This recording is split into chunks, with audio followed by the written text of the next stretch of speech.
नमस्कार मित्रांनो, शुभ श्रावणी या मालिकेच्या जबरदस्त ट्विस्टमध्ये तुमचं स्वागत आहे. आत्तापर्यंत आपण असं बघितलं की आईला शुभूचं लग्न स्वीटीसोबत लावून द्यायचं असतं म्हणून धडपड करत असते. का तर शुभूचं आणि स्वीटीचं लग्न झालं तर सानिकाचं आयुष्य व्यवस्थित होणार असतं, तिचं आयुष्य मार्गी लागणार असतं, तिच्या पोटात जे बाळ आहे त्याला बापाचं नाव मिळणार असतं, तिचा संसार सुखाने होणार असतो, असं एकंदरीत सगळं चित्र स्वीटीने उभं केलेलं असतं आईच्या समोर. म्हणूनच ती धडपड करत असते की शुभूचं आणि स्वीटीचंच लग्न व्हावं, श्रावणीमध्ये येऊच नाही. आणि त्यासाठी तिने पुरेपूर असे प्रयत्न केलेले असतात. दोनदा आता शब्द देऊन बसलेली असते की माझा मुलगा तुझ्याशी लग्न करणार आणि मग तू माझ्या मुलीला तुझी भाऊजाई म्हणून स्वीकार कर. स्वीटी सुद्धा तयार झालेली असते. सगळं प्लॅनिंग वगैरे करून पहिल्यांदा पचका झालेला असतो आणि शुभू श्रावणीसोबत लग्न करून येतो हे कळालेलं असतं. आता मात्र स्वीटीने माती खाल्लेली असते.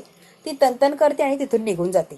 नंतर तेवढ्यावरती काय भागत नाही. आई परत तिच्या घरी जाते तेव्हा ती आईला म्हणते, ठीक आहे ना, लग्न झालंय ना श्रावणीसोबत, ठीक आहे, श्रावणीचा आणि शुभूचा डिवोर्स करायचा. दोघांचा डिवोर्स झाला की माझं आणि शुभूचं लग्न, दुसरीकडे लगेच इंद्रनील आणि सानिकाचं लग्न, या आशेवर आई बसलेली असते. आणि शेवटपर्यंत माझ्या सानिकाचं घर संसार उभा राहणार, संसार ती थाटणार, या आशेवर आई असते. ती शुभूचा बिलकुल विचार करत नाही. शुभूला कोण आवडतं, शुभूला कोणाशी लग्न करायचंय, शुभूचं आयुष्य कोणाशी लग्न केल्यावर चांगलं होणार, याच्याशी आईला देणं घेणं राहिलेलं नसतं. मुलीच्या प्रेमात इतकी आंधळी झालेली असते की शुभूच्या आयुष्याची वाट लावायला निघालेली असते.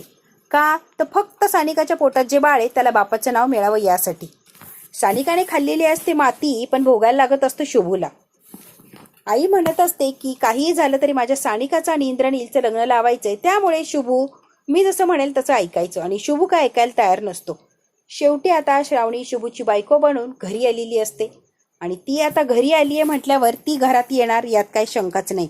आईने सुद्धा मुद्दामच रट लावलेलं असतं की तू आमच्या घरात यायचं नाही, तुझा आणि आमचा काही एक संबंध नाही. ती म्हणते मी शुभूची बायको आहे आणि तुमची सून आहे, या अधिकाराने या घरात येणार म्हणजे येणारच.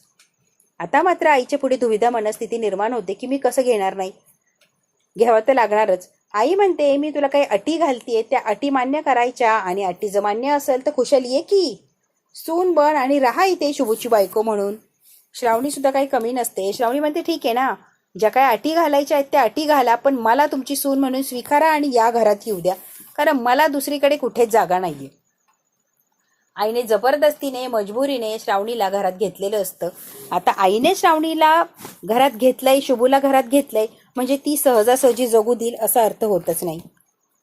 तिला फक्त सानिकाचं लग्न इंद्रनीलशी लावायचं एवढंच डोक्यात असतं. ती आता श्रावणीला इतकं टॉर्चर करणार असते की श्रावणी शेवटी कंटाळून ते घर सोडून पळून जाणार असते. काहीही झालं तरी श्रावणी तिथून पळून जाणार हे त्यांना माहिती असतं, कारण श्रावणी राजमहालात वाढलेली पोरगी असते. ही गरिबी, ही अडचण तिला काहीही माहीत नसतं. एवढ्याशा घरात कसं ॲडजस्ट करायचं किंवा प्रत्येक वेळेला जी संकटे येतात ती कशी ती सामोरं जाणार. राजकन्येसारखी वाढलेली श्रावणी आमच्या घरात टिकणार नाही याची गॅरंटी आईला असते. म्हणूनच आई तिला पुरेपूर टॉर्चर करण्यासाठी प्रयत्न करत असते. आणि तिला साथ द्यायला सानिका असते, शोभा तर असतेच. बिचाऱ्या श्रावणीच्या बाजूने फक्त शुभू आणि अण्णाच असतात. या सगळ्यांची एक टीम अण्णा आणि शुभू यांची एक टीम झालेली असते. अण्णा आणि शुभू जेव्हा श्रावणीच्या जवळ नसतात तेव्हा आई बरोबर टॉर्चर करत असते आणि श्रावणीला हरवण्याचा किंवा खच्चीकरण करण्याचा प्रयत्न करत असते. बऱ्याच वेळेला श्रावणीने सडीतोड असं साथ दिलेली असते आणि ती काय हरलेली नसते, ती लढतच असते. आई मात्र वेगवेगळे असे प्रकार आजमावत असते आणि काहीही करून या श्रावणीला हरवायचं एवढाच उद्देश असतो. कारण एकदा का ही श्रावणी पळून गेली की मी लगेच स्वीटीचं आणि शुभूचं लग्न लावणार. आणि तिने बऱ्याच वेळा सांगितलेलं असतं की इथे राहायचंय म्हटल्यावर हे ऍडजस्ट करायला लागणार, इथे राहायचंय म्हटल्यावर हे करायला लागणार. प्रत्येक वेळेला श्रावणीने होकार दिलेला असतो आणि तसं श्रावणीने केलेलं असतं. श्रावणीला साडी सुद्धा नेसता येत नसते. घरी तिला काकू साडी घालून द्यायची. आता इथे आल्यावर काय, साडी घालता येत नाही आणि आई तिच्या अंगावर साडी आणून फेकते आणि ही साडी नेसायची आहे श्रावणी तू, असं म्हणते. श्रावणी म्हणते साडी आणि मी, श्रावणीला धक्का बसतो कारण तिला येतच नसते. आता श्रावणी साडी नेसायचा प्रयत्न करते तेव्हा शुभू म्हणतो श्रावणी मी तुला साडी नेसून देतोय. शुभू स्वतः श्रावणीला साडी नेसण्यासाठी मदत करतो. आणि जेव्हा श्रावणी स्वयंपाक करत असते तेव्हा सुद्धा शुभू स्वतः तिला मदत करत असतो. प्रत्येक वेळेला अगदी खंबीरपणे शुभू उभा राहत असतो आणि श्रावणीची सगळी संकट लोटून देण्याचा प्रयत्न करत असतो. आई, सानिका, शोभा यांची तळपायाच्या मस्तकात जात असते कारण या पोरीला इथून घालवून देण्यासाठी मी सगळं कटकारस्थान करतीये, ही सगळं नाटकं करते की ती परेशान होणार आणि इथून पळून जाणार माझ्या शुभूला सोडून. मग काय, शुभू आणि स्वीटीचं लग्न होणार आणि माझी सानिका तिच्या घरी जाणार. हे स्वप्न साध्य करण्यासाठी आई अगदी कोणत्याही थराला जात असते. तिला खूप जास्तीचा स्वयंपाक करायला लावते, सारखं सारखं काम करायला लावते, कपडे धुवायला लावते. ज्या गोष्टी श्रावणीने आतापर्यंत केलेल्या नसतात त्या सगळ्याच गोष्टी आई तिला मुद्दामून करायला लावत असते आणि श्रावणी सुद्धा न डगमगता न खचता ते सगळं काही करत असते. अर्थातच तिला अण्णा आणि शुभू साथ देत असतात प्रत्येक गोष्टीमध्ये. प्रत्येक गोष्टीत अण्णाची आणि शुभूची साथ असल्यामुळे तिला हे अगदी सहज सगळं जमत असतं.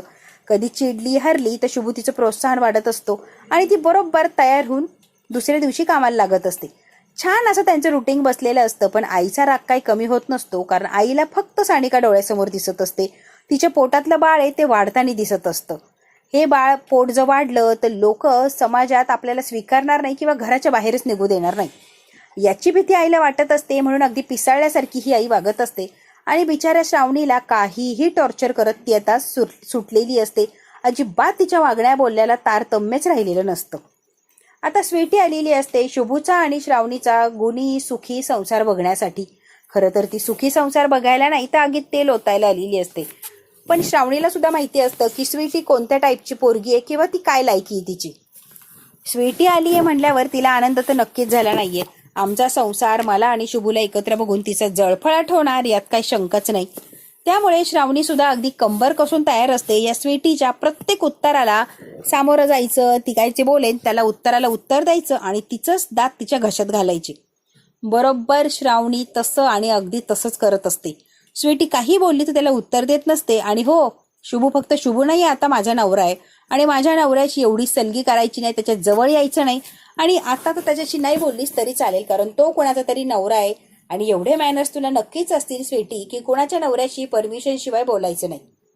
आता मात्र श्रावणीने इतकं काय सडेतोड उत्तर दिलेलं असतं की स्वीटीचे दात खरंच घशात गेलेले असतात.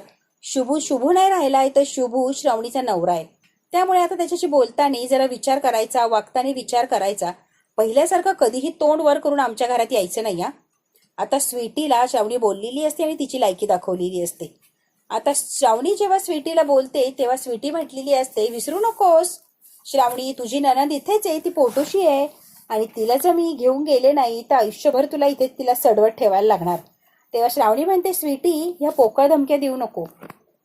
सानिकाला न्याय मी स्वतः मिळवून देणार आणि तुझ्या नाकावर टिचून तुझ्याच घरात इंद्राणीची बायको म्हणून कशी पाठवते ना तू बघच. मी आता या सानिकाला तुझ्या घरात कशी पाठवते तू बघच. स्वीटी म्हणते, बघ ना तू कशी पाठवते आणि मी कशी घरात घेते. श्रावणी म्हणते, वादच नाहीये. श्रावणीने ठरवलंय म्हणल्यावर सानिकाचं आणि इंद्रनीलचं लग्न लावून देणार म्हणजे देणारच. आता मात्र काही झालं तरी इंद्रनील आणि सानिकाचं लग्न लावून देणार हा शब्द दिलेला असतो. थोडक्यात चॅलेंज दिलेलं असतं. काही झालं तरी हे चॅलेंज मी स्वीकारणार आणि त्या दोघांचं लग्न लावणार. स्वीटी म्हणते, इम्पॉसिबल आहे, पण तरी तुला ट्राय करायचं आहे तर करच की. श्रावणीला स्वतःला या घरात इतकं टॉर्चर करत असतात, इतका त्रास देत असतात. शुभूला आणि तिला अगदी एका मिनिटाला टोमणे देत असतात, नको नको ते बोलत असतात. हे कशी पळून जाणार यासाठी लक्ष देत असतात. तरी सुद्धा श्रावणी तिच्या घरच्या लोकांचाच विचार करत असते आणि त्यांच्याविषयीच ती चांगलं असं विचार करून चांगलं करण्याचा प्रयत्न करत असते.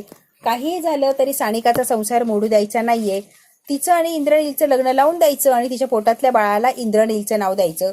श्रावणीने तेव्हाच ठरवलेलं असतं आणि श्रावणी म्हणते, मी हे करणार म्हणजे करणार. आईचा सगळा टॉर्चरिंग श्रावणी सहन करत असते, कारण श्रावणीला पर्याय नसतो.